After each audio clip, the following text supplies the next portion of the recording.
नमस्कार प्रेक्षको, मराठी महाराष्ट्रामध्ये आपल्या सगळ्यांचं स्वागत आहे. मी संग्राम. दोन आंदोलनं सुरुवातीला एकच होतं, मनोज जरांगेंचं आंदोलन 7-8 महिने चाललं.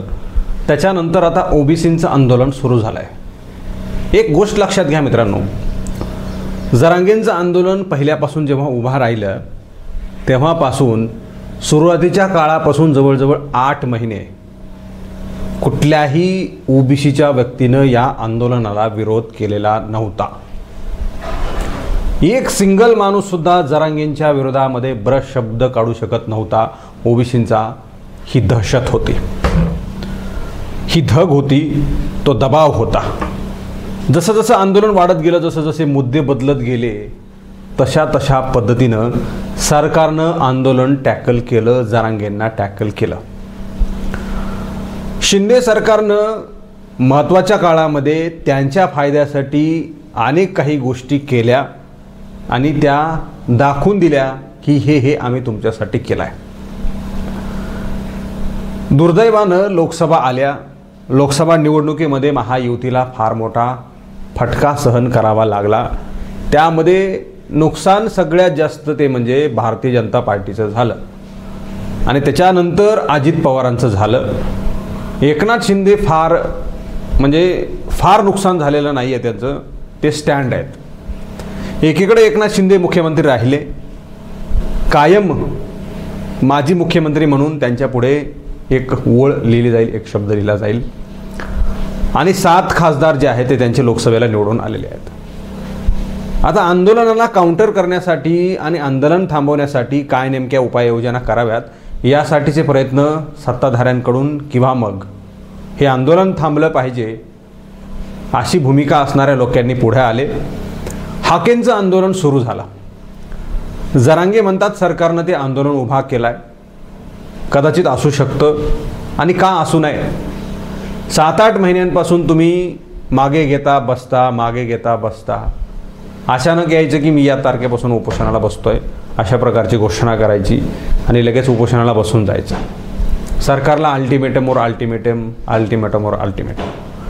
13 जुलैपर्यंत तुम्ही सगळ्या सोयऱ्यांची अंमलबजावणी करा, अन्यथा आम्ही रस्त्यावर उतरू आणि येणारी परिस्थिती जी आहे ती त्याला जबाबदार तुम्ही असाल, अशा प्रकारचा इशारा मनोज जरांगेंनी दिला.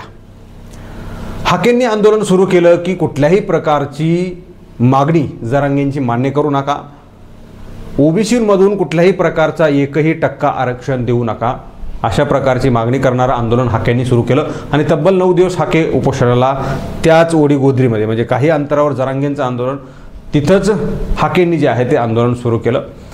शासनाचं शिष्टमंडळ गेलं आणि लेखी आश्वासन दिलं आहे, कुठल्याही प्रकारचे बोगस कागदपत्र, कुठल्याही प्रकारचे बोगस सर्टिफिकेट दिले जाणार नाहीत. सगळ्या सोयऱ्यांची जी काही मागणी आहे त्यावर ठाम निर्णय घेतला जाईल, विचार केला जाईल. ज्या काही हरकती आलेल्या आहेत कुणबी प्रमाणपत्रावर त्याची सुद्धा पडताळणी केली जाईल आणि योग्य निर्णय घेतला जाईल, असं लेखी आश्वासन दिल्यानंतर हाकेंनी उपोषण मागे घेतलं आणि थेट ते रुग्णालयात जाऊन पोचले. मी याच्या अगोदर सांगितलं होतं की आम्हाला विधानसभेपर्यंत हे दोघंजण 2 फ्रेममध्ये दिसतील आणि तसंच घडलंय. तुम्ही स्क्रीनवर पहा आणि प्रत्येक चॅनलवर जाऊन पहा. एका बाजूला आता हाके आहेत, तिकडं ते वायरल लावलेले आणि दुसरीकडं मनोज जरांगे आहेत. म्हणजे याच सगळ्या गोष्टी आम्हाला पाहायला मिळतील. आमच्या शेतकऱ्यांचं काय, पाऊस पडतोय की नाही, बियाणं व्यवस्थित आहेत की नाही, याचं काही बघितलं जाणार नाही. हे मी त्या दिवशी सांगितलं होतं आणि आजही तीच कंडिशन आहे. बातम्या सगळीकडे त्याच आहेत की हाकेंची पत्रकार परिषद, जरांगेंची पत्रकार परिषद, इकडून विरोधकांची, सत्ताधाऱ्यांची, सरकारवाल्यांची, या सगळ्या गोष्टी आम्हाला TV चॅनलवर पाहायला मिळतात. खरं पाहिलं तर या सगळ्या गोष्टी आता विकोपाला गेलेल्या आहेत आणि मला वाटतं याचा आता क्लायमॅक्स होणार आहे, ह्याचा अंत होणार आहे, या आंदोलनाचा अंत होणार आहे. कधी होणार आहे सांगता येणार नाही, मात्र होणार आहे नक्की. त्याचं कारण असं आहे आणि ते का क्लायमॅक्स होणार आहे 2 मुद्द्यांमध्ये सांगणार आहे. एक, गेल्या 8 महिन्यांपासून उपोषण सुरू आहे, जरांगेंचं आंदोलन सुरू आहे. काही आश्वासन पूर्ण झाले की माघार, पुन्हा बसायचं, पुन्हा माघार, पुन्हा बसायचं. 13 जुलैपर्यंत त्यांचं जे काही अल्टिमेटम आहे, पुन्हा हाकेंनी आता आंदोलन सुरू केलं आहे. सरकारला मस्तपैकी झालं आहे आता हे. हाकेंचं आंदोलन ऐकून घ्यावं लागतं, जरांगेंचं सुद्धा.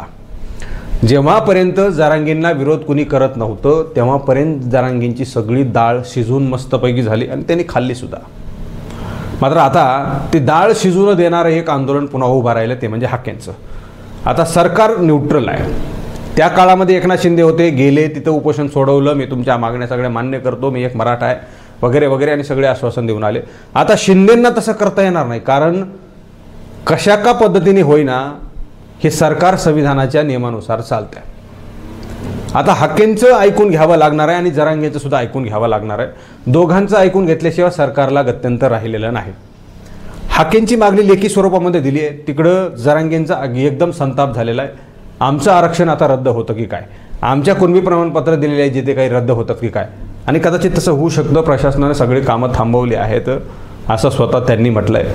आणि मला या ठिकाणी प्रकर्षाने एक सांगायचं एक की तुम्ही ज्या काही नोंदी सापडवल्या होत्या त्याप्रमाणे कुणबी प्रमाणपत्र देण्यात आले होते, ते थांबवले नव्हते. तुमचं हे दुसरं 4 तारखेचं कुठलं तरी आरक्षण उपोषण होतं ना, ते जर नसतं केलं ना तुम्ही, तर ह्याला काहीही अडचण येत नव्हती या कुणबी प्रमाणपत्राला. मी नेहमी सांगत आलेलो आहे, मला याच्यावर बोलायची इच्छासुद्धा नव्हती, मात्र न राहून बोलतो आहे. तुम्ही ह्याच्यानंतर जी काही नाटकं आहेत ती केली नसतील ना, तर काहीही होत नव्हतं. कुणबी प्रमाणपत्राला कुठले एखादे हाके तिथे येऊन उपोषणाला बसत नव्हते, मात्र ते बसलेत, किंबहुना त्यांना बसवलं आहे असं म्हणलं तरी काही हरकत नाही. तुमचं आंदोलन मागे घेण्यासाठी, संपवण्यासाठी त्यांना कुणीतरी उभा केला असावं, तो कुठलाही नेता असू द्यात, मला त्याच्यावर काही बोलायचं नाही. मात्र तुमचं आंदोलन संपवण्यासाठी हे काउंटर आंदोलन आहे हे मात्र नक्की, आणि तुमचं आंदोलनसुद्धा संपणार आहे. आणि जर दोन्ही आंदोलनं संपली नाहीत तर एकनाथ शिंदे राजीनामा देतील, सरकार कोसळेल, आणि मध्यावधी म्हणजे मध्यावधी नाही तर 2 महिन्यांवर लगेचच काळजीवाहू एखादं राहील, कुणी काही तर राहतील, राज्यपालांकडं या सगळ्या गोष्टी जातील, राज्यपाल 2 महिने सरकार बघतील आणि त्यानंतर निवडणुका लागतील विधानसभेच्या. याच्या पलीकडं वेगळं काहीही होणार नाही. हे मला जितकं माहिती आहे, जितकं कळतंय त्याप्रमाणे मी बोलतो आहे.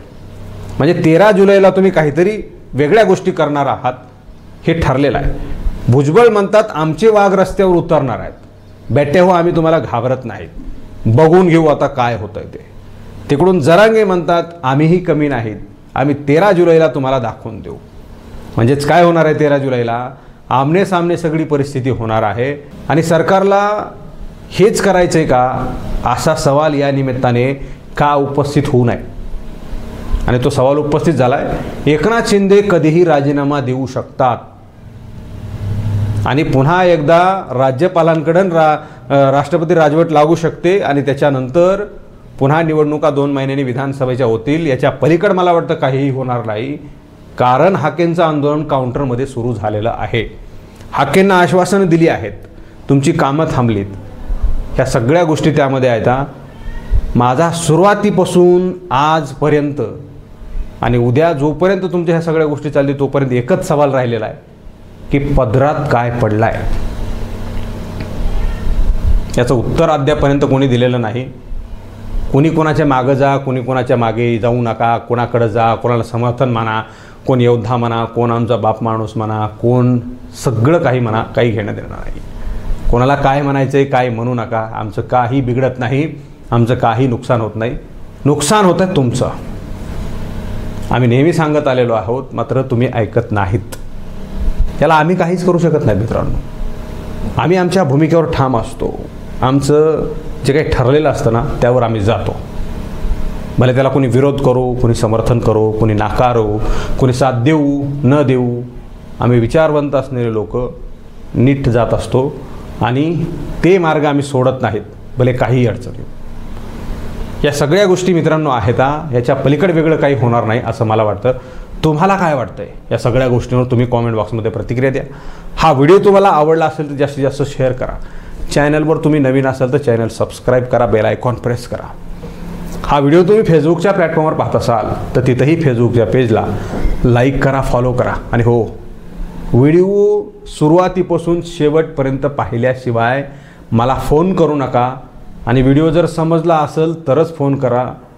जर तुम्ही फोन कराल तर तुमच्या फोनला समाधानकारक उत्तरं मिळणार नाहीत, हे ग्राह्य धरून फोन करा. धन्यवाद.